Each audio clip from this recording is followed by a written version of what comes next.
Dad, why did USA attack Venezuela and capture their president? Because they wanted their entire oil reserve, which is almost 18% of the entire world, number one. But Dad, the USA itself has a large oil reserve. Yeah, they have a large oil reserve, but they want to control the entire petrodollar equation. But Dad, what's a petrodollar? So for that, we have to go back to history. 1974 में Henry Kissinger, who was the national security advisor to the president of US, Nixon, he went to Saudi Arabia and he cracked the deal. He said कि भाई जो भी आप crude produce करोगे, बेचोगे market में, वो dollar में बेचोगे और उसकी जगह हम आपको मिलिट्री सपोर्ट दे देंगे.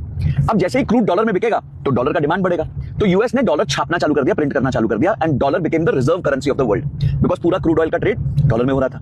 अब धीरे धीरे कुछ कंट्रीज ने आके इसको चैलेंज किया. सबसे पहले इराक ने चैलेंज किया ईयर 2000 में. सद्दाम हुसैन ने कहा कि मैं इसको यूरो में बेचूंगा. तो 2003 में ये बोल दिया गया वेपन्स ऑफ मास डिस्ट्रक्शन है और इराक पे अटैक कर दिया. फिर 2009 में लिबिया के गद्दाफी ने बोला कि मैं जो क्रूड है उसको गोल्ड के साथ पैक कर दूंगा, तो फिर उसको भी मरवा दिया. और अब 2025 में भाई साहब इसको भी हैप्पी न्यू ईयर कर दिया इसका भी.